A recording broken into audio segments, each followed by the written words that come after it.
오늘 하나님이 우리 모두에게 주시는 말씀은 창세기 2장 9절, 3장 22절, 24절, 계시록 2장 7절, 우리 세 군데를 함께 읽어보도록 하겠습니다.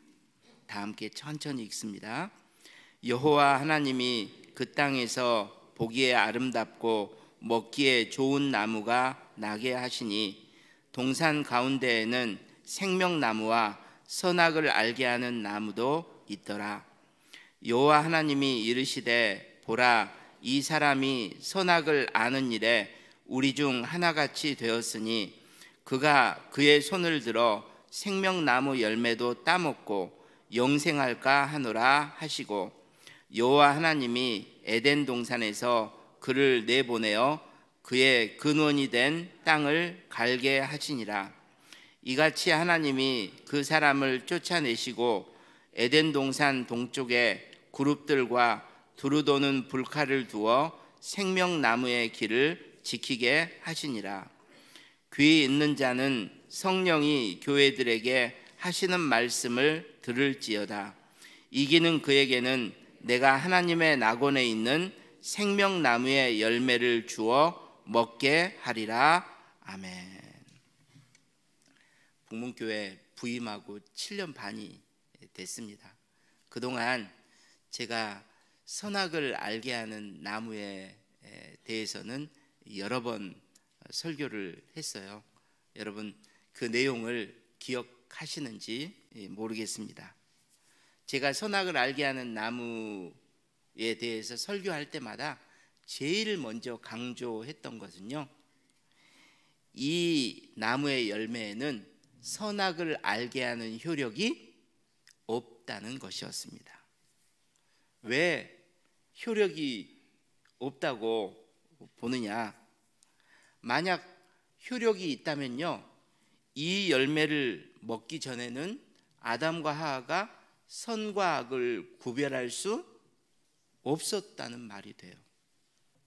도덕적인 사고 능력이 없었다는 이야기가 되는 것입니다. 그러면 도덕적으로는 바보였다는 말 아닙니까? 말이 안 되죠. 이 열매를 먹기 전에도 아담과 하와에게는 도덕적 능력이 있었습니다. 선과 악을 구별할 수 있었어요.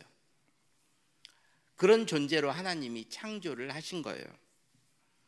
그렇다면 하나님이 왜 선악을 알게 하는 나무를 동산 가운데 두셨을까요? 아담과 하와에게 진짜로 선이 무엇이고 진짜로 악이 무엇인지를 정확하게 가르쳐 주시려고 했기 때문입니다. 그래서 나무 이름 자체도 선악을 알게 하는 나무입니다. 나무가 알게 하는 거예요. 아니, 어떻게 나무만 보고 선악을 알 수 있단 말이냐? 하나님이 이 나무를 가리켜 이 열매를 먹으면 너희가 정령 죽으리라 말씀을 하셨잖아요. 그러니까 이 말은요, 하나님이 그 열매를 먹는 것을 원하지 않으신다는 이야기예요. 따라서 아담과 하와에게 너희가 아무리 먹고 싶어도 하나님의 말씀대로 순종할 것을 요구하신 것입니다. 선과 악은 우리 인간이 결정하는 것이 아니라 하나님이 결정하신다는 것을 말씀하시는 거예요. 하나님이 말씀하신 것, 그것에 순종하는 것이 선이고, 하나님이 말씀하신 것에 불순종하는 것이 악이라고 하나님이 말씀하시는 것입니다. 따라서 인간은 어떤 존재냐? 하나님과의 관계 속에서 하나님의 말씀대로 절대적인 순종을 해야 하는 존재라는 것. 여러분, 이것이 선악을 알게 하는 나무가 가르쳐주는 진리입니다. 저는 이제 오늘은 생명나무에 대해서 하나님이 이 나무를 통해 무엇을 가르치시는지를 함께 생각해 보고자 합니다. 그러려면 가장 먼저 종교 개혁자 마틴 루터가 이 생명나무를 어떻게 해석했는지를 우리가 먼저 살펴보아야 합니다. 루터는 이 생명나무는 신비한 효력을 가진 나무라고 해석을 해요. 생명을 주는 효력을 가진 나무라는 거죠. 그러니까 이 열매를 먹으면 강건해지고 늙지 않고 계속 젊음을 유지할 수 있는 효력이 생긴다는 것입니다. 이 열매를 따먹으면 늙는 것이 방지가 되고 젊음을 유지할 수 있다고 이렇게 해석을 했어요. 저는 이 해석을 받아들이지 않습니다. 왜냐하면 그렇게 해석하는 것은 기독교를 신비주의로 만들어 버리기 때문입니다.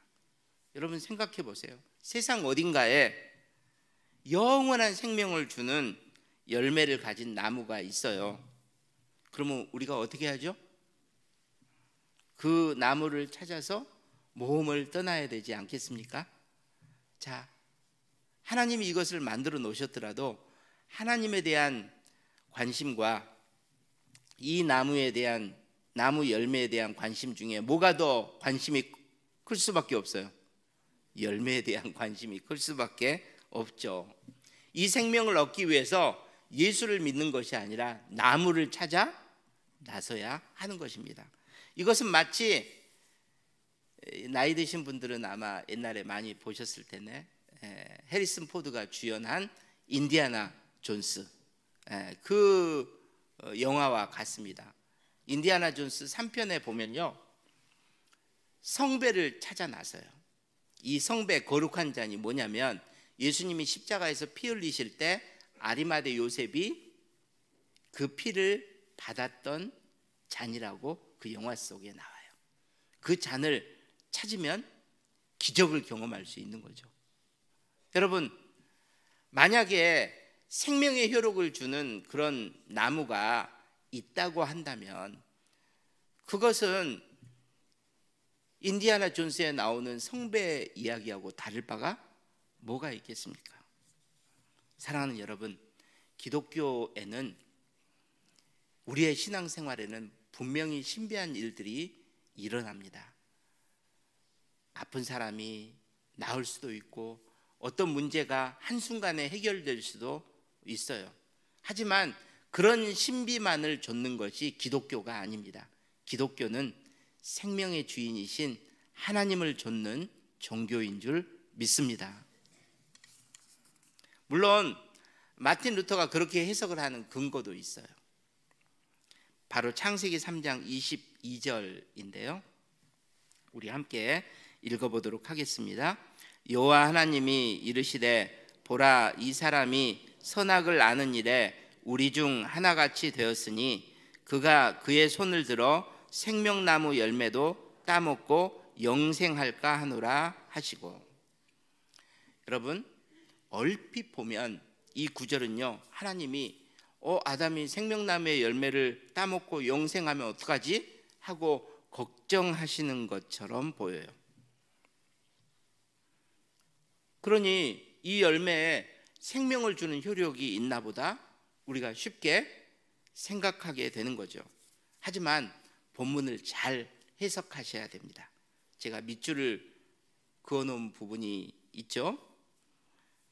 여러분, 하나님이 보라, 이 사람이 선악을 아는 일에 우리 중 하나같이 되었다, 이렇게 먼저 말씀하세요. 이 말씀을 곰곰이 생각해 보세요.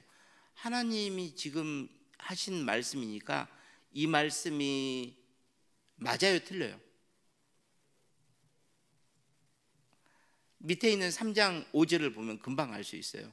3장 5절을 보면 이 열매를 먹으면 너희가 하나님과 같이 될 것이다, 이 말을 한 것은 누구예요? 뱀이 그랬어요. 뱀이, 사단이 그랬다고요. 그러니까 지금 하나님이 뱀의 말을 인용하시는 거잖아요. 그 말이 맞아서 인용한 게 아니에요. 하나님의 마음은 이런 거죠.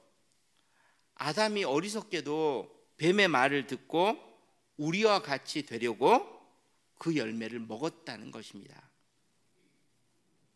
그러니 이제는 또 뱀에게 속아서 뱀이 야, 너희들 이 열매를 먹으면 영생을 얻을 수 있어, 이렇게 말하면 또 그 생명나무의 열매도 먹겠구나, 하나님이 말씀을 하신 거예요.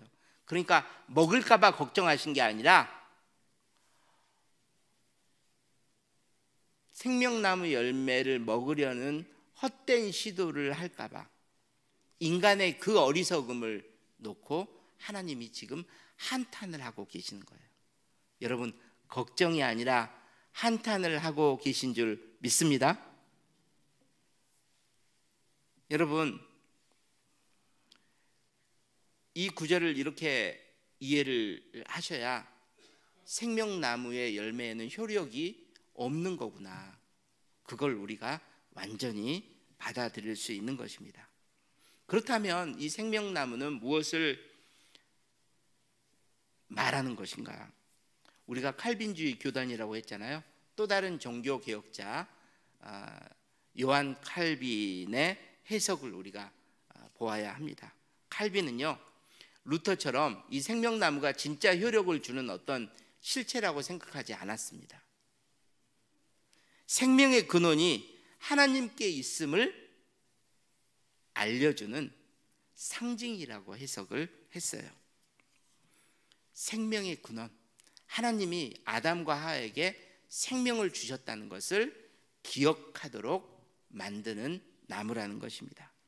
그러니까 아담과 하와가 에덴 동산에서 먹고 마시면서 즐거워할 때 그 생명나무를 보면서 내가 이런 생명을 누릴 수 있는 것은 하나님께서 나에게 그 생명을 주셨기 때문이야. 나에게 생명을 주신 분이 하나님이셔. 이것을 고백하고 기억하고, 그래서 하나님께 감사할 수 있도록 하나님이 이 나무를 동산 가운데 두셨다고 보는 것입니다. 저는 이 해석이 맞다고 생각을 합니다. 그러니까 선악을 알게 하는 나무는 우리가 하나님께 순종해야 될 존재라는 것을 가르쳐 주고, 이 생명나무는 우리가 하나님께 의존해야 하는 존재라는 것을 가르쳐 주는 나무라는 것입니다. 하지만 이 칼빈의 해석에 저는 한 가지 해석을 더 덧붙여야 된다고, 보충해야 된다고 생각을 합니다. 그 사람이 누구냐면요, 게알더스 보스입니다. 뭐 이름을 꼭 기억하실 필요는 없습니다. 게알더스 보스, 이름이 좀 어렵죠. 네덜란드 사람이라고 제가 지금 알고 있는데, 덴마크나 네덜란드 사람이에요. 20세기 유명한 칼빈주의 신학자였습니다. 이분은 생명나무가 방금 우리가 본 창세기에만 나온 것이 아니라 요한계시록, 성경의 마지막 부분이죠. 이 요한계시록에도 무려 4번이나 등장한다는 것에 주목을 했어요. 그래서 창세기 안에서만 이 생명나무를 놓고 해석할 것이 아니라 성경 전체를 놓고 이 생명나무가 무엇인지를 해석해야 된다, 그렇게 보았던 분입니다. 여러분, 그래서요, 게알더스 보스의 결론은 뭐냐? 요한계시록에 나오는 생명나무는 창세기에 나오는 생명나무가 가진 의미가 더 구체화된 것이라는 거죠. 무슨 말이냐면 예수 그리스도를 통해서 우리가 받게 된 생명을 가리킨다는 말입니다. 그러니까 하나님께서 우리에게 주시는 영원한 생명, 예수 그리스도를 통해서 주시는 그 생명을 이 생명나무가 상징한다고 해석을 하는 거죠.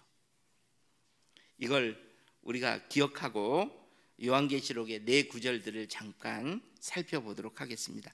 2장 7절부터 한번 읽어보도록 하겠습니다. 시작. 이기는 그에게는 내가 하나님의 낙원에 있는 생명나무의 열매를 주어 먹게 하리라. 22장 2절.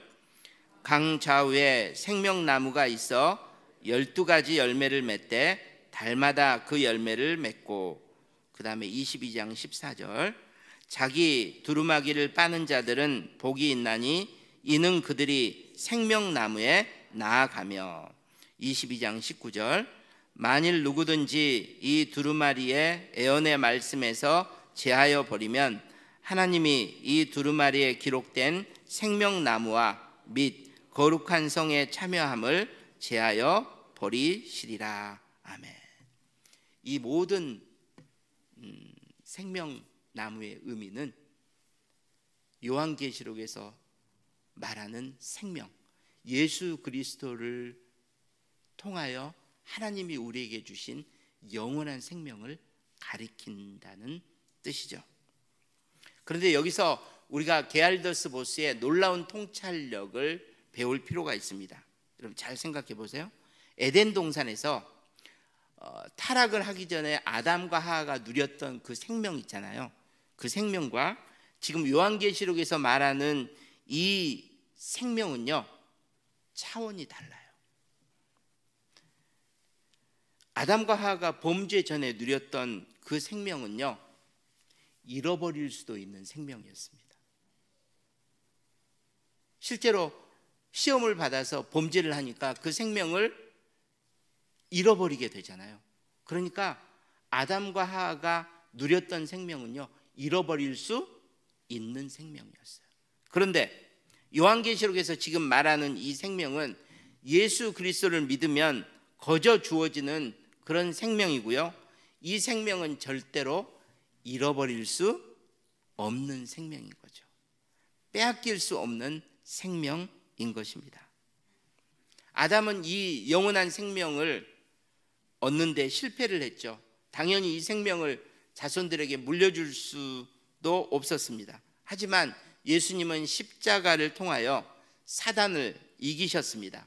그리고 그분의 영원한 생명을 우리에게 주시는데 성공하신 것입니다. 그러므로 생명나무는 예수 그리스도의 영원한 생명을 상징하는 거죠. 여러분 지금까지 말씀드린 거 정리해 볼까요? 지금 제가 생명나무의 해석을 놓고 세 학자를 제가 언급을 했어요. 첫 번째가 마틴 루터. 열매가 생명을 주는 효력이 있다. 저는 아니라고 말씀을 드렸습니다. 요한 칼빈. 하나님이 생명의 근원이시라는 것을 가르쳐주는 나무이다. 오케이, 저는 그게 맞다고 생각합니다. 거기에 덧붙여서 게알더스 보스는요, 이 생명나무는 예수 그리스도를 통해서 하나님이 우리에게 주시는 영원한 생명, 결코 잃어버릴 수 없는 생명을 가리킨다고 해석을 한 거죠.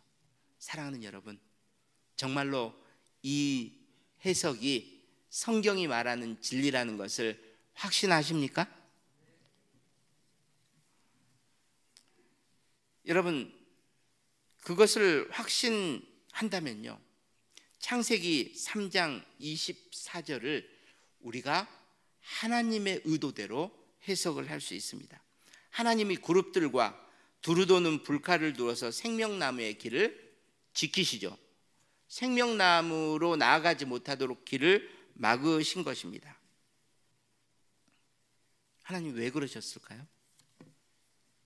여러분, 하나님은 이미 타락한 인간에게 예수 그리스도를 통해서 영원한 생명을 주시려는 구원의 계획을 가지고 계셨습니다. 이걸 전제하고 해석을 해야 돼요. 그렇다면 생명나무의 길을 막으신 것은 인간이 누려야 될 그 생명은요, 인간이 노력해서 얻을 수 없는 것이라는 것을 하나님이 드러내 주시는 것입니다.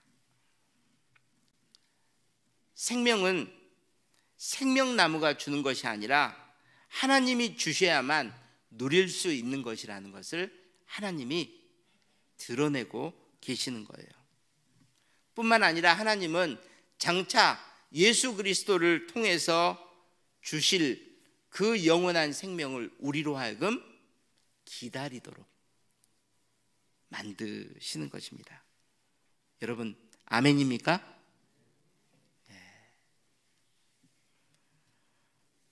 바로 이 진리를 우리가 확신하고 살아야 합니다. 인간의 어떤 노력과 공로로도 생명은 얻을 수 없다는 사실입니다. 오직 하나님이 우리에게 주시는 은혜의 선물이 바로 이 생명이라는 것입니다. 그리고 이 생명은 오직 예수 그리스도를 통해서만 하나님이 우리에게 주신다는 것입니다. 여러분, 이것을 확신하십니까? 그러면 여러분들은 예수 그리스도를 믿습니까? 영접하셨습니까? 그러면 우리 모두 안에 예수 그리스도의 영원한 생명이 있는 줄 믿습니다. 이 생명은 아무도 빼앗아 갈 수 없고 우리가 잃어버릴 수도 없는 줄 믿습니다. 요한일서 5장 11절에서 13절이 바로 이 진리를 우리에게 강조하고 있습니다. 우리 함께 읽어보도록 할까요? 자, 시작. 또 증거는 이것이니 하나님이 우리에게 영생을 주신 것과 이 생명이 그의 아들 안에 있는 그것이니라. 아들이 있는 자에게는 생명이 있고 하나님의 아들이 없는 자에게는 생명이 없느니라. 내가 하나님의 아들의 이름을 믿는 너희에게 이것을 쓰는 것은 너희로 하여금 너희에게 영생이 있음을 알게 하려 함이라. 사도 요한은요, 이 13절 마지막에 나오는 것처럼 나는 너희에게 영생이 있다는 것, 너희가 영생을 소유한 자라는 것을 알게 하기 위해서 이 말을 하는 것이다. 여러분, 그냥 몰랐던 것을 아는 정도가 아니라요, 알고 있는 것을 확신하도록 만들고 싶은 마음이 있는 것입니다. 여러분, 우리가 영생을 소유한 자라는 것을 확신하고 살아야 할 줄 믿습니다. 어떻게 확신하느냐? 하나님이 우리에게 영생을 선물로 주셨어요. 그런데 어디에 담아 주셨냐면 예수 그리스도 안에 담아 두셨어요. 예수 그리스도 안에 생명이 있어요. 그래서 예수를 믿고 예수를 영접하면 예수님이 내 안에 들어오시잖아요. 자, 그러면 생명이 있는데 그 생명이 예수 그리스도 안에 있고 그 다음에 그 예수를 내가 영접했으니 여러분, 우리는 영원한 생명을 소유한 자인 줄 믿습니다. 제가 양육할 때 설명을 드렸죠. 여러분, 이 구절입니다. 정말로 예수를 믿은 자는, 영접한 자는 영원한 생명을 가진 자인 줄 믿습니다. 그렇다면 이 영원한 생명을 우리가 소유하고 가지고 있다. 정말로 이것을 확신하는 사람은요, 그렇지 않는 사람과 다르게 살 수밖에 없습니다. 적어도 세 가지 면에서 다른 삶의 특징을 가질 수밖에 없어요. 첫 번째가 무엇이냐? 영원한 생명을 내가 가졌다고 확신하고 사는 사람은 죽음이 두렵지 않을 것입니다. 영원한 생명을 가지지 못했다면 죽음은 인생의 마지막이죠. 끝이죠. 그러면 죽음이 어떻게 두렵지 않을 수 있겠습니까? 하지만 영원한 생명을 가진 사람은 죽음은 끝이 아니라 영원한 생명의 시작이 되는 거예요. 그러므로 내가 죽음을 두려워하지 않고 다른 사람들보다 더 담대하고 평안하게 그 죽음을 대할 수 있는 것입니다. 우리 권사님 중에 한 분이 몸이 많이 아프신데 저하고 통화를 하면서 이렇게 말씀하세요. 목사님, 정말 빨리 천국 가고 싶어요. 여기서 더 고생하는 것보다 하나님이 저를 빨리 데리고 가셨으면 좋겠어요. 이제 저 아무런 욕심이 없어요. 그러니 너무 힘들지 않게 천국 갈 수 있도록 기도를 해주세요. 여러분, 왜 그렇게 말씀을 하시겠어요? 그분에게는요, 영원한 생명을 소유하고 있다는 확신이 있기 때문입니다. 그러니 죽음을 두려워하지 않는 마음으로 사실 수 있는 거죠. 또 한 가지, 영원한 생명을 내가 소유하고 있다는 그 확신이 우리 안에 있다면요, 우리의 삶의 목적이 달라질 수밖에 없습니다. 우리가 이 땅에 살고 있지만 우리는 땅에 속한 사람이 아닌 거예요. 우리는 하늘에 속한 사람입니다. 하늘에 하나님의 백성이고 권속이기 때문입니다. 그러므로 땅에 발붙이고 살기 때문에 때로는 땅에서 필요한 것들, 그것에 마음을 둘 수밖에 없어도 그거에만 매여서 살아가는 것이 아니라 우리의 시선이요, 하늘을 응시하고 살아가게 된다는 것입니다. 여러분, 영원한 것이 뭐예요? 하나님이 영원하십니다. 하나님 나라가 영원합니다. 하나님의 말씀이 영원합니다. 하나님의 뜻이 영원한 줄 믿습니다. 이것에 우리가 시선을 두고 살 수밖에 없는 거죠. 마지막으로 정말로 내가 영원한 생명을 가지고 있다, 이것을 확신하는 사람은요, 이 생명을 나만 간직할 수가 없죠. 주위에 있는 사람들에게 나눠주고 싶어 할 거예요. 세상적으로는 다 가진 사람처럼 보이지만 영원한 생명이 없는 사람은 얼마나 불쌍한 사람입니까? 그 불쌍한 마음을 내가 가지고 있기 때문에 그 영혼을 안타깝게 여겨 내가 가진 그 예수 그리스도를 전하고 싶은 마음이 생기게 된다는 것입니다.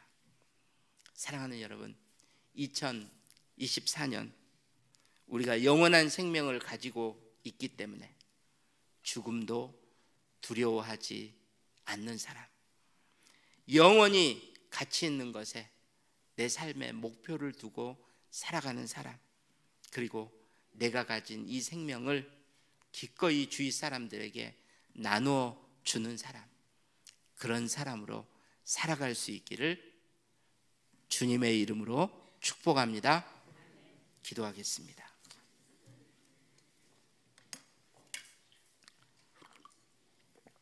하나님, 오늘 말씀을 통하여 생명나무가 무엇인지를 분명히 알게 되었습니다.